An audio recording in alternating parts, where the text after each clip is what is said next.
Hello friends, welcome to our channel. நமக்கு இப்போ எனக்கு ப்ராஜெக்ட் என்ன வந்துச்சுன்னா, வேலைச்சேரிக்கிட்ட ஒரு பாத்ரூம் லீக்கேஜ் ஆகுது. டேம்ப்னஸ், சீப்பேஜெல்லாம் வருதுன்னாங்க. வால் சீலிங்லாம் போய் செக் பண்ணால் அந்த கேப்பில் வந்து மாவு இல்லை. அதுமாதிரி கஸ்டமர்கிட்ட சொல்லிட்டோம். 60-70% வந்து உங்களுக்கு ஜாயிண்ட் வழியே தண்ணி இறங்கி உங்களுக்கு லீக்கேஜும் வரும். இல்லைன்னா எங்கன்னா இன்லேட் பைப் உடஞ்சிருந்தா இல்லை தண்ணி புறத்துலாம் லீக்கேஜ் தான் வரும்னு சொல்லிட்டேன். ஸோ இந்த ஜாயிண்ட் வழியாக தான் ப்ராப்ளம் வருதுன்னா, நான் அந்த கிரவுட்டிங்கை பற்றி போட்டதுக்கப்புறம் 100% சால்வ் ஆகிடும். மேக்ஸிமம் ஃபயர் சொல்லி இந்த பிரச்சனை வராதுன்னு சொல்லிட்டோம். அது மீறி வருதுன்னா கண்டிப்பாக நீங்கள் உடச்சி தான் பார்த்துட்டு செக் பண்ணால் கண்டிப்பாக உங்களுக்கு தெரியும் அங்கே லீக்கேஜ் ஆகுதுன்னு சொல்லிட்டேன். அவங்களும் சரின்ட்டாங்க. நானும் ஜாயின்ட்லாம் கட் பண்ண ஸ்டார்ட் பண்ணிட்டோம். அப்போயே தண்ணி அங்கே வர ஆரம்பிச்சிச்சு. ஸோ அந்த இதெல்லாம் இம்பார்ட்டன்ட் ஏரியா ஃபுல்லாக க்ளீன் பண்ணி எடுத்துட்டு அந்த கிரவுட்டிங் போட ஸ்டார்ட் பண்ணிட்டோம். ஸோ கிளியராக நாங்கள் முன்னாடி கஸ்டமர் இன்ஃபார்ம் பண்ணிடுறோம். அதை போட்டதுக்கப்புறம் ஜாயிண்ட்டில் இல்லை தண்ணி இறங்குன்னு சொன்னால் கண்டிப்பாக நாங்கள் வந்து பார்ப்போம், ரெஸ்பான்சிபிலிட்டி நாங்கள் எடுத்துப்போம். பட் அது மாரி வேறு எதுனா வருதுன்னா கண்டிப்பாக நாங்கள் எடுத்துக்க மாட்டோம்.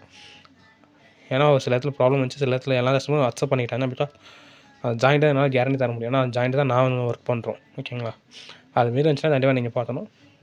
இந்தமாரி ஆல் ஓவர் சென்னையில் இப்போதைக்கு நாங்கள் பாத்ரூம் ஒர்க் பண்ணிகிட்டு இருக்கோம். பட்ச் ஒர்க், டைல்ஸ் லைனிங் பண்ணிகிட்டு இருக்கோம், வாட்டர் ப்ரூஃபிங் பண்ணிட்டு இருக்கோம். உங்களுக்கு என்ன வேணால் கீழே நம்பர் கான்டாக்ட் பண்ணுங்கள். தேங்க்ஸ்.